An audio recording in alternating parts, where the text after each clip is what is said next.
ఏంటంటే అలా అక్కడ కిల్ అయిన సీన్స్ ఏవైనా మళ్ళీ మళ్ళీ రీప్రొడ్యూస్ చేసిన సందర్భాలు ఉన్నాయా? మళ్ళీ మీ రైటింగ్లో నెక్స్ట్ సినిమాలు మీరు డైరెక్షన్ చేస్తున్నప్పుడు అట్లా అంటే నేను డైలాగ్ టైం అక్కడ ఫెయిల్ అయిన సీన్ ఏదో మళ్ళీ దాన్ని కొంచెం రిపేర్ చేసి మన డైరెక్షన్ అంటారా? ఆ ఛాన్స్ ఎప్పుడు రాలేదండి. ఎందుకంటే నేను చేసిన సినిమాలన్నీ జోనర్స్ వేరు, నేను చేస్తున్న సినిమాలు కూడా వేరే. అంటే ఒకటే టైప్ ఆఫ్ ఫిల్మ్ నేను ఎక్కడ చేయలేదు. నేను రైటింగ్ చేసిన సినిమా జోనర్లో అదే జోనర్లో నేను చేసుంటే మేబీ అది మీరు అడిగిన దానికి లింక్ దొరుకుండేది. బట్ ఎక్కడ కూడా ఆ సిమిలర్ సినిమా నేను చేయలేకపోయాను. ఓకే ఓకే ఛాన్స్ ఎక్కడ రాలా. బట్ మేబీ ఒకటి ఆగడు సినిమాకి సెకండ్ హాఫ్ మీద చిన్న డిస్కషన్ జరిగింది వైట్ల గారితో. నేను అప్పుడు పటాస్ సినిమా జరుగుతుండేది నాది. నేను Pataas type of second half వెళ్దామా అని చెప్దాం అనుకొని నేను ప్రిపేర్ అయ్యి వెళ్ళాను అప్పటికి. అప్పుడు సెకండ్ హాఫ్ మీరు ఆగడు చూస్తే అది ఎంటర్టైన్మెంట్ వేలో వెళ్ళింది. మీకు పటాస్ సెకండ్ హాఫ్ చూస్తే ఎమోషనల్ అండ్ హీరోయిజంతో వెళ్ళింది. సో అట్లా చెప్దామా అనుకున్నా నేను, ఎందుకంటే నా డైరెక్షన్ సినిమా ఇది. అట్ ది సేమ్ టైం అది సీను వైట్ల గారు బిలీవ్ చేసిన ఫార్మెట్ అది. సో ఆ చిన్న దీంట్లో కన్ఫ్యూజ్ అయ్యి నేను చెప్దాం అనుకునే లోపు వైట్ల గారు ఏంటంటే అది సెకండ్ హాఫ్ కూడా స్టార్ట్ చేసేసాం. వర్క్ స్టార్ట్ చేశాక ఆయన కూడా ఆ ఫార్మెట్కే వెళ్దాం అని చెప్పడంతో మేము అదే బిలీవ్ చేసి వర్క్ చేసాం ఆ సినిమాకి. సో మేబీ నేను ఒకవేళ ఆయనతో డిస్కస్ చేసి ఉన్నా, నేను ఓపెన్ అయి ఉన్నా, మేబీ పటాస్ సెకండ్ హాఫ్ ఆగడేమో అది తెలియలా. అంటే ఆ టైం లేకపోవటం, బేసిక్గా ఆ స్క్రిప్టింగ్లోకి కొంచెం స్పీడ్గా వెళ్ళిపోయాం. సో ఆగడు దాంట్లో ఆ టైం నేను ఎక్కువ టైం స్పెండ్ చేయలేకపోయాను second half, to be frank. నేను dialogue side, script side work చేశాను. సో వైట్ల గారుతో పాటు నేను ఉపేంద్ర అని ఇంకో అబ్బాయి చేశాం. So first half throughout చేశాను. సెకండ్ హాఫ్కి నేను మళ్ళీ కళ్యాణ్ రామ్ గారితో డైరెక్షన్ అది ఓకే అయిపోయింది అప్పటికి. సో రెండు ప్యారలల్గా జరుగుతున్నాయి నాకు. నేను అటు వెళ్ళిపోవాల్సి వచ్చింది. సో వైట్ల గారు అప్పుడప్పుడు అంటుంటారు, ఏమైనా నువ్వు నాకు సెకండ్ హాఫ్ కూర్చోకుండా వెళ్ళిపోయావు, నేను అంత చూస్తాను సరదాగా అంటుంటారు.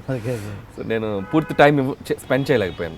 సో అదొక చిన్న రిగ్రెట్ ఫీల్ అవుతుంటాను నేను. మేబీ వైట్ల గారికి అప్పుడు నేను కొంచెం ఎక్కువ టైం స్పెండ్ చేస్తున్నా బాగుండేదేమో.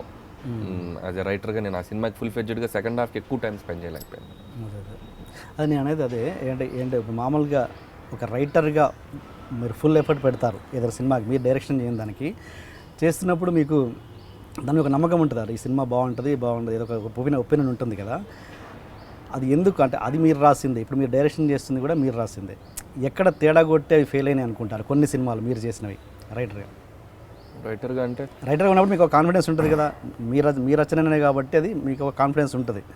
అక్కడ అనిల్ రావిపూడి తేడా ఏంటి, ఇక్కడ అనిల్ రావిపూడి డైరెక్టర్గా రైటర్గా కన్విక్షన్ అంటే ఇప్పుడు రాసిన సీన్స్ని ఆ డైరెక్టర్ ఎలా తీసుకుంటున్నారు, ఆ డైరెక్టర్ ఎలా ఎగ్జిక్యూట్ చేస్తున్నారు, దాన్ని ఎంతవరకు బిలీవ్ చేస్తున్నారు, అది ఎంతవరకు ఆడియన్స్ వరకు వెళ్తుంది. సో కందిరిగ్ అనే సినిమాకి నేను రైటర్గా వర్క్ చేశాను. సో ఆ సినిమాని నేను బిలీవ్ చేసిన దానికంటే వాసు గారు 100 రెట్లు బిలీవ్ చేశారు. సో అందుకే ఆ సినిమా రిజల్ట్ మీకు చూస్తే ఎక్స్ట్రాడినరీగా ఉంటుంది. సో ఆ టైమింగ్, కామెడీ టైమింగ్, మేము పోటాపోటీగా పంచులు మాట్లాడేవాళ్ళని, నేను ఎక్కువ మాట్లాడేవాడిని, వాసు గారు ఫుల్ ఎంజాయ్ చేసేవాళ్ళు. సో బాగా ఎంకరేజ్ చేశారు వాసు గారు నన్ను. సో అది వర్క్ అయింది. అదే మీరు ఇంకో సినిమాకి వస్తే మసాలా సినిమా, దానికి డైలాగ్స్ రాశాను నేను, మరి అది వర్క్ కాలేదు. దాని యాజ్ ఇట్ ఈజ్ మేము హిందీ దాని ప్రకారం వెళ్ళిపోయాం. మేము దాన్ని ఏదైనా తెలుగు నేటివిటీకి మార్చున్నా, ఇంకొన్ని చేంజెస్ చేసున్నా. ఇప్పుడు రామ్ది చిన్న ఆ యాంగిల్ చేశారు దాంట్లో. సో అట్లా ఏదైనా కొంచెం మేము లిబర్టీ తీసుకొని చేస్తున్నా మేబీ వేరేలా ఉండేదేమో.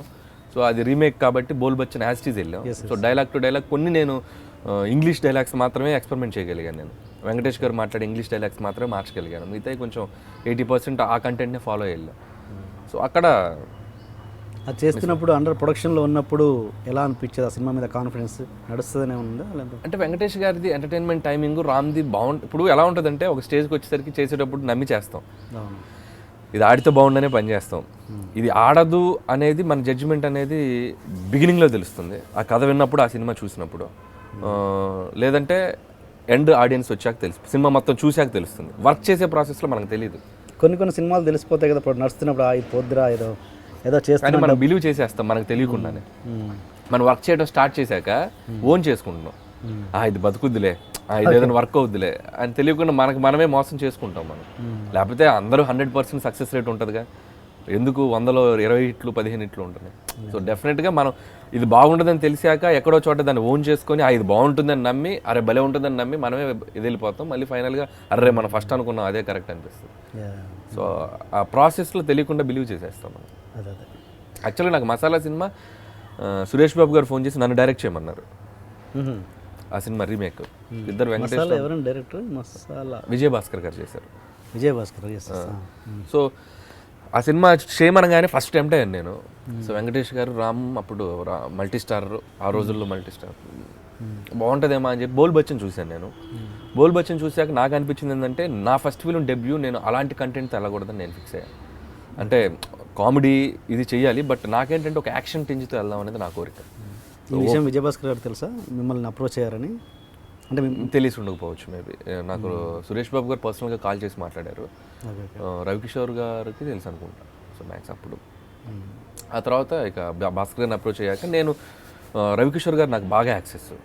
ఆయనకంటే ముందు మిమ్మల్ని ఆయనకంటే ముందు విజయభాస్కర్ గారు రాక ముందు. ఓకే ఓకే ఓకే ఆ తర్వాత భాస్కర్ గారు హ్యాండ్ ఓవర్ చేసుకున్నారు. Okay okay.